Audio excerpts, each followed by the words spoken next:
So you've just bought yourself the DJI Mini 2 SE and you're wondering what type of SD card do I need for my drone. There are a lot of videos out there that recommend you use certain SD cards over another and certain sizes, and again, if you're just beginning, it can be a bit of a minefield.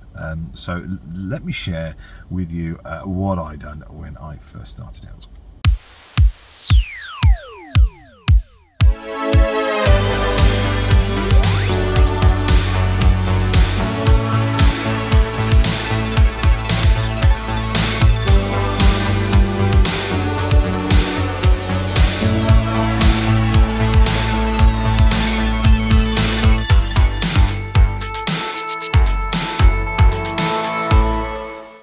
So here in the UK, I purchased a micro SD card from Argos. I purchased the Sandisk 32 gig card. Now, a lot of people would probably argue with me that 32 gig is nowhere near enough storage capacity for the drone. But let me explain my thoughts behind this. Of course, I'm just starting out. I don't want to spend an absolute fortune on high capacity SD cards. I mean, DJI recommend that you don't go above, I think it's 250 gig because of compatibility reasons. But the reason I chose the 32 gig SD card is quite simply, I have 3 batteries with my drone, and I safely get 20 minutes of flight time, maybe 22 minutes at the most, out of the battery, and that's my preference.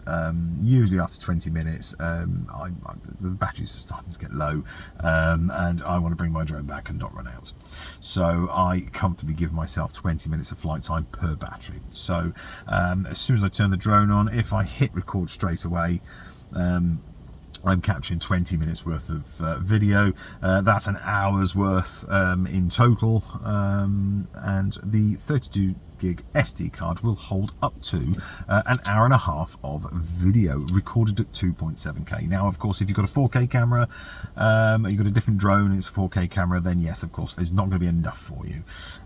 But for the Mini 2 SE and its 2.7K camera, I find a 32 gig is more than enough. So what I would do is, once I've finished flying for the day, I take it home. I go home, I whip the SD card out of the drone, pop it into the PC, and then I copy across all of my videos and any images, of course, that I've taken. I then, ready for my next flight, I'll then format the SD card in the drone, and I'm good to go. So I know I'm not going to be capturing anywhere near an hour and a half's worth of video in sort of one flight or one session of flying, and that's why I chose these. I do have another spare SD card with me, so when I go flying, I've got one in the drone, and I've got this one here which I haven't even opened yet because I haven't needed to use it, just in case I get out there and find that my SD card is broken, corrupt, or something's happened and it doesn't work. I've always got that as a backup. Last thing I want is to go flying and to find that I can't capture any video, or I can't capture any video at 2.7K. Of course, you can record your videos to your phone or to your mobile device. Of course, it will only record them at, I think it is 720p, and you'll notice that without an SD card in the drone, you won't be able to use the quick shots feature, which is most disappointing. I found out in the very beginning on my first flight, I didn't have an SD card yet, but I was still recording videos, and it was absolutely amazing, but I couldn't use the quick shots because I didn't have this in there. And also remember, when you are purchasing your SD card, whatever capacity you decide to go for, it has to be a U3 rating, and I believe that's all to do with the transfer speeds. It needs to be high transfer between the camera and the SD card. Even the 2.7K does need a fast transfer SD card.